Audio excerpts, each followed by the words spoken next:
Hello everyone, welcome back to our videos, lectures. Okay, so now we are beginning with question number 5, that is discuss the functions of RBI. अब हम पढ़ने वाले हैं RBI के बारे में, reserve bank of India. क्या है RBI? कहते हैं ma'am RBI is reserve bank of India. So what is RBI? Reserve bank of India.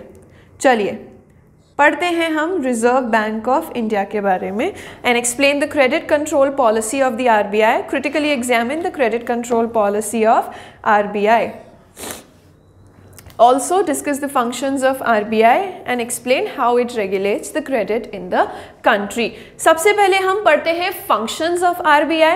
तो रिजर्व बैंक ऑफ इंडिया क्या है? देखिए रिजर्व बैंक ऑफ इंडिया की तारीफ में हम सिर्फ इतना कहना चाहेंगे that it is the central bank of India. अब बाकी अगर आप जो कुछ भी बोलोगे ना वो इसके functions ही है कि RBI ये करता है, वो करता है, ये करता है, वो करता है, तो वो सारे functions ही तो हैं. तो हम functions में ही पढ़ लेते हैं ना, क्यों इतनी लंबी चौड़ी पहले definition बनाए फिर वही चीज हम लोग फंक्शंस में भी आके पढ़े.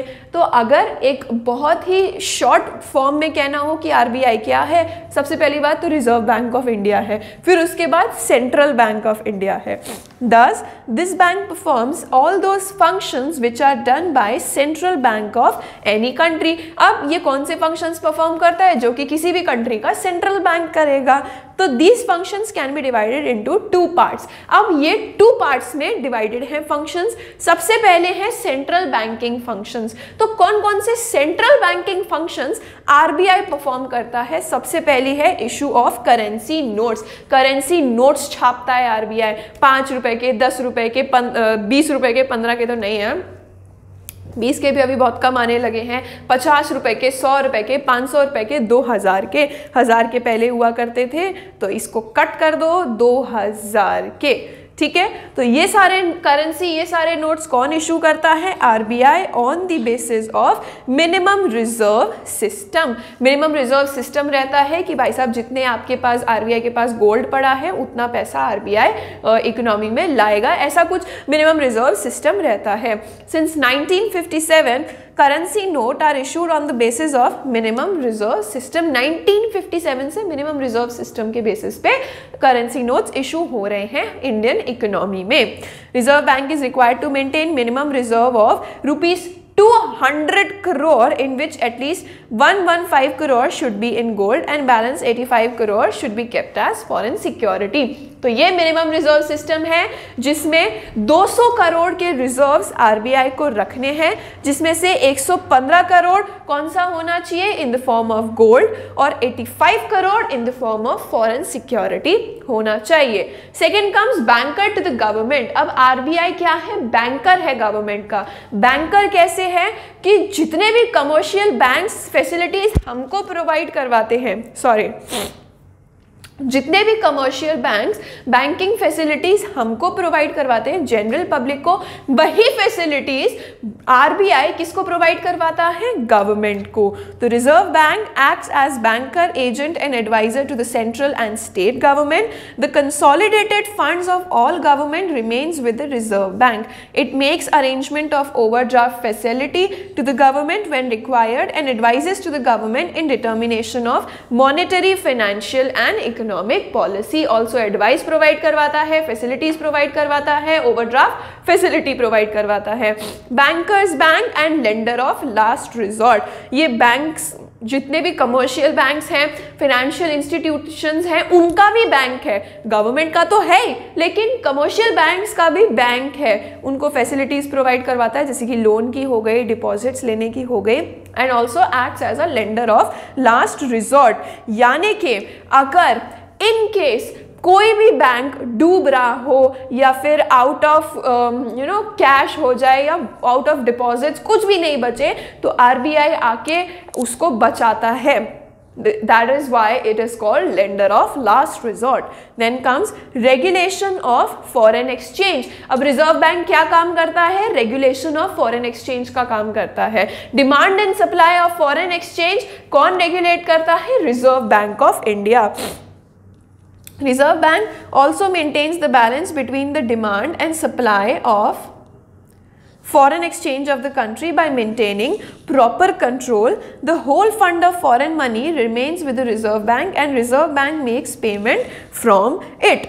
ठीक है, तो सारे रिजर्व फॉरेन एक्सचेंज के किसके पास रहते हैं? रिजर्व बैंक के पास। तो अगर हमारी करेंसी की जो फॉरेन एक्सचेंज रेट है वो कैसे आइडेंटिफाई होती है? डिमांड एंड सप्लाई के बेसिस पे, कि भाई साहब अगर बहुत ज़्यादा डिमांड है हमारी करेंसी की तो हमारी करेंसी की प्राइस बढ़ जाएगी, और कम डिमांड है तो प्राइस घट जाएगी।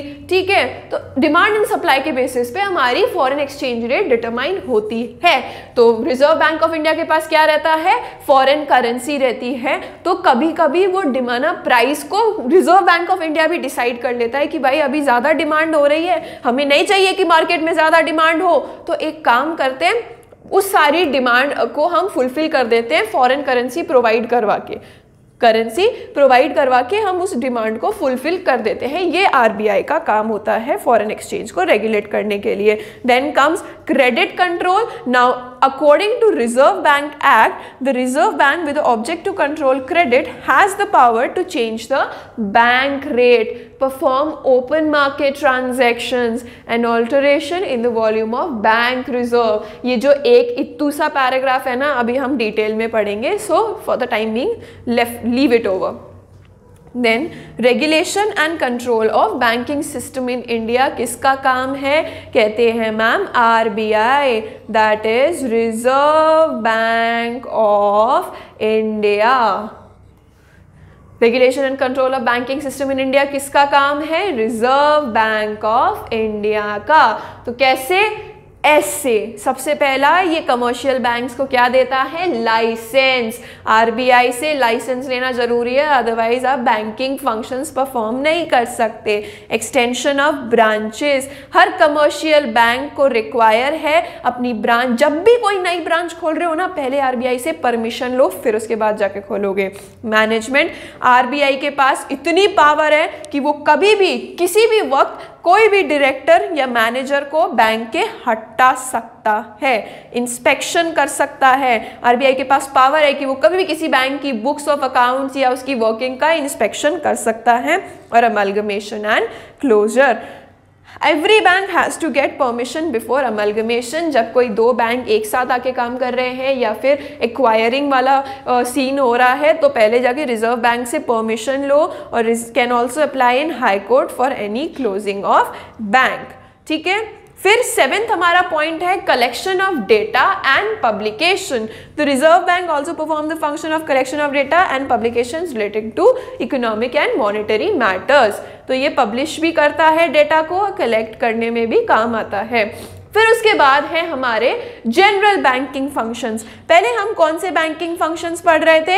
हम लोग सेंट्रल बैंकिंग फंक्शंस पढ़ रहे थे। अब हम पढ़ेंगे जनरल बैंकिंग फंक्शंस। मैंने कहा था दो टाइप्स ऑफ फंक्शंस हैं, the very first is central banking function, अब second one is general banking functions. तो the very first thing in general banking functions is to accept deposits. Reserve bank क्या करता है?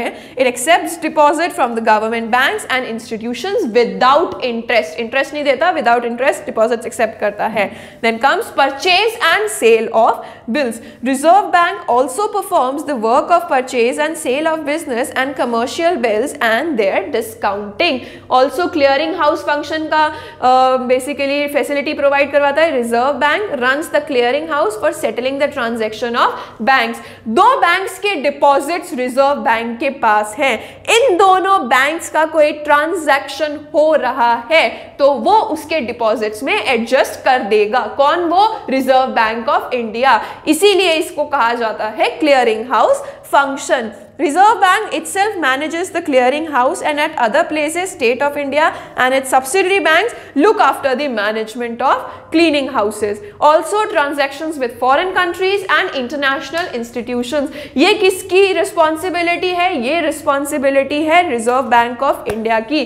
कौन सी responsibility? कि foreign countries के साथ जो भी transactions हो रहे हैं, international institutions के साथ जो भी transactions हो रहे हैं, उनको facilitate करना। IMF जैसे कि international monetary fund, Reserve Bank also transacts with various international monetary institutions and can open the accounts of member countries of IMF in a central bank. Then comes marketing of precious metal. Now for performing its liability, Reserve Bank purchases and sells the coins of gold and silver metals. Reserve Bank can also borrow by pledging its gold fund. Marketing of precious metals का भी काम कौन कर रहा है? Reserve bank of India. For performing its liability, reserve bank क्या करता है? परचेज एंड सेल करता है gold coins and silver metals. It can also borrow by pledging its gold fund. Reserve bank बाहर से या किसी से भी बोरो कर सकता है पैसे अपने गोल्ड फंड्स को प्लेज करके. Prohibited functions of RBI. अब कौन कौन से फंक्शंस हैं जो आरबीआई नहीं करता? RBI can't perform the following functions according to the section 19 of Reserve Bank Act 1934. Banking Regulation Act कौन सा था? Indian Banking Regulation Act 1949. अब ये Reserve Bank of India Act कौन सा है? 1934 वाला. ठीक है, तो कौन कौन से functions वो नहीं कर सकता RBI? The very first is prohibition on business और ट्रेड. प्रोहिबिशन नहीं लगा, can not participate in any business और ट्रेड. कोई भी बिजनेस और ट्रेड में वो इन्वॉल्व नहीं हो सकता, कोई भी पार्टिसिपेशन अपना नहीं दिखा सकता. Prohibition on sale and purchase of shares and prohibition on their security. Sale and purchase of shares नहीं कर सकता. Prohibition on interest on deposits, interest on deposits नहीं दे सकता. Prohibition on fixed bills, can not write fixed bills और nor it can honour them. अब कोई भी बेसिकली हमारा बैंक क्या करता है? हमारे बैंक को हमने बोल दिया कि हमारे बिहाफ पे बिल ऑफ एक्सचेंज को ओनर कर देना, या फिर हमने चेक किसी को दे दिया तो अब वो चेक हमारे बैंक में आके लगाएगा तो बैंक हमारा उसके बिहाफ पे कर देगा. वो फंक्शंस आरबीआई नहीं कर सकता. Immovable property, reserve bank can not purchase immovable property except for its primary requirements and can not give loan against immovable property. So this was all about our general banking functions of RBAI. Now comes credit control by Reserve Bank of India. Now the most important function of Reserve Bank of India, कहाँ पे पढ़ा था हमने? ये हमने पढ़ा था central banking functions में क्रेडिट कंट्रोल. मैंने कहा था ये छोटा सा इत्तू सा पैराग्राफ लग रहा है, लेकिन हम इसको डिटेल में पढ़ेंगे. तो आइए अब हम पढ़ते हैं डिटेल में. The most important function of reserve bank of India is to control credit. Reserve bank through its credit control policy emphasize the development of economy in desired size. तो कैसे क्रेडिट कंट्रोल करता है? सबसे पहली चीज, मैंने आपको बैंक्स का क्रेडिट क्रिएशन प्रोसेस समझा दिया था कि किस तरीके से कमर्शियल बैंक्स क्रेडिट क्रिएट करते हैं हमारी इकोनॉमी में. अब हम देखेंगे कि reserve bank of India credit control कैसे करता है, कौन कौन से मेथड्स हैं जिसके थ्रू वो क्रेडिट कंट्रोल करता है. तो the very first point is quantitative methods of credit control. देखिए, क्वांटिटेटिव मेथड्स हैं, क्वालिटेटिव मेथड्स हैं. पहले हम क्वांटिटेटिव पढ़ते हैं. सबसे पहली चीज है बैंक रेट. तो पहले हमें समझना पड़ेगा बैंक रेट है क्या. बैंक रेट के थ्रू आरबीआई क्रेडिट कंट्रोल कर रहा है हमारी इकोनॉमी में, लेकिन कैसे कर रहा है ये समझने के लिए ये भी तो समझना पड़ेगा कि बैंक रेट क्या है भाई लोग. Bank rate is that standard rate at which reserve bank is prepared to buy or rediscount bills of exchange or other commercial papers eligible for purchase. ठीक है, रिजर्व बैंक ऑफ इंडिया ने क्या किया, किसी से बिल्स ऑफ एक्सचेंज परचेज किए. वो owner नहीं कर सकता, परचेज कर सकता है, रीडिस्काउंट कर सकता है. ठीक है, तो जिस रेट पे वो कर रहा है, मैंने आपको क्या बोला था जब हम बिल्स ऑफ एक्सचेंज के नेगोशिएट इंस्ट्रूमेंट्स में पढ़ रहे थे कि discounting of bills of exchange पढ़ रहे थे कि भाई साहब आज मैंने किसी पे बिल ड्रॉ किया कि भाई साहब तेरे को 3 महीने बाद मेरे को 10,000 रुपए देने, लेकिन अभी मुझे पैसों की ज़रूरत हो गई. मैं बैंक के पास गई कि बैंक 3 महीने बाद इससे पैसे तू ले लेना, मेरे को थोड़े पैसे अभी दे दे, मेरे को पैसों की ज़रूरत है. तो बैंक ने क्या किया, 9500 मुझे दे दिए, 500 रुपये खुद रख लिए. ठीक है, तो वो 500 रुपये क्या है, उसकी इंटरेस्ट है. इंटरेस्ट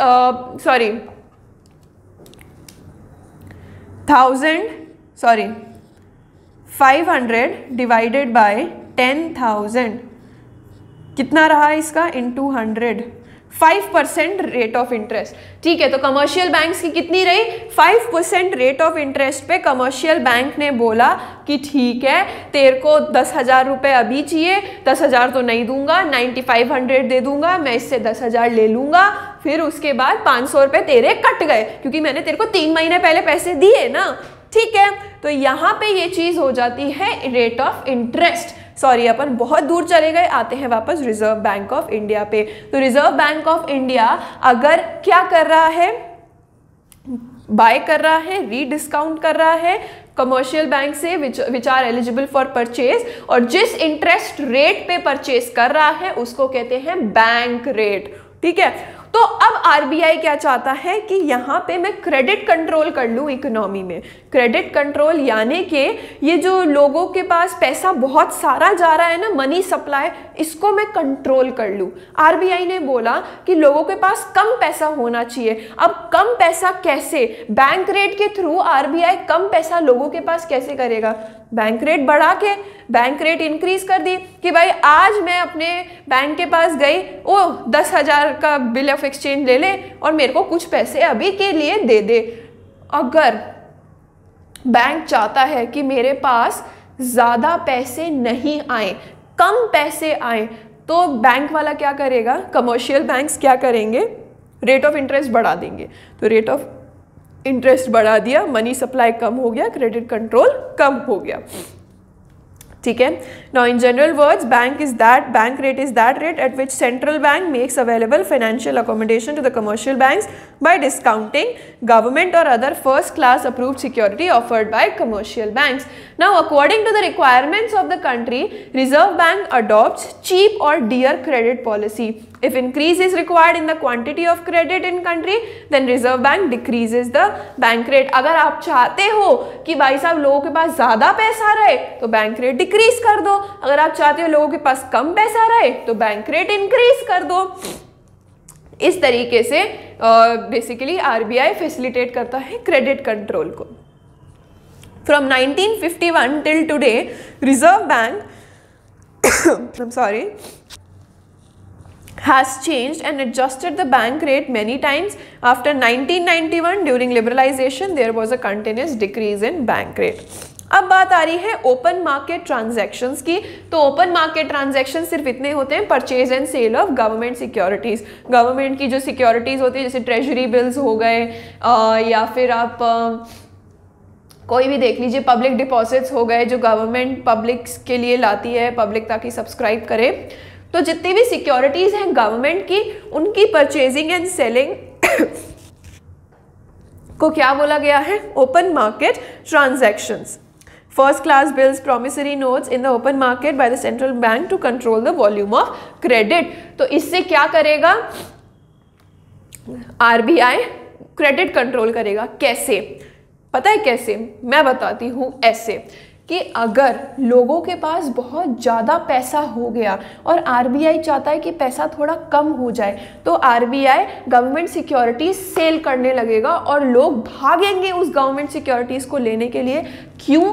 क्योंकि government securities are the safest securities. ठीक है, वहाँ पे पैसा इधर उधर होने की कोई वो नहीं है, आपको पैसा आपको मिलेगा ही इन दी एंड, जो प्रॉमिस किया गया है।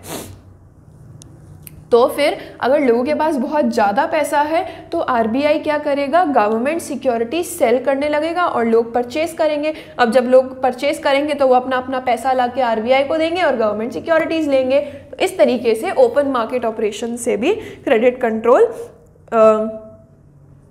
रेगुलेट किया जा सकता है। Then comes change in cash reserve ratio. मैंने आपको बताया था कमर्शियल बैंक्स को रिक्वायरमेंट रहती है सीआरआर मेंटेन करने की, यानी कि कैश में आरबीआई के पास कुछ रिजर्व मेंटेन करने की। तो अगर बैंक चाहता है कि लोगों के पास पैसा कम हो, तो लोगों के पास पैसा कम कब होगा? जब बैंक्स के पास पैसा कम होगा। और बैंक्स के पास पैसा कम कब होगा? जब आरबीआई कैश रिजर्व रेशियो बढ़ा देगा। पहले 5% रिजर्व रखने थे, अब 10% रखने हैं। ठीक है, तो reserve bank of India also controls credit by altering the cash reserve ratio of scheduled bank according to section 42 sub section 1। Every commercial bank has to keep 5% against demand deposit and 2% against time deposits as minimum cash. ठीक है, तो ये सारी चीज़ें आप पढ़ लीजिएगा। Ratio है, फिर उसके बाद स्टैट्यूटरी लिक्विडिटी रेशियो भी वही है कि आपको 25% of your total deposits liquid assets में मेंटेन करके चलना है। ठीक है, यहाँ पे आपका लिक्विड असेट ज़रूरी नहीं है, यहाँ पे लिक्विड असेट होना बहुत ज़रूरी है। तो यहाँ पे 25% आपकी जितनी भी डिपॉजिट्स हैं उनका लिक्विड असेट्स रिजर्व के नाम पे आरबीआई के पास रखवाओ, तो बैंक आरबीआई को अगर क्रेडिट कंट्रोल करना होगा वो अकॉर्डिंगली करेगा। अब हम पढ़ते हैं qualitative methods of credit control. सबसे पहला कौन सा है? Selective credit control. तो सेलेक्टिव क्रेडिट कंट्रोल में क्या होगा?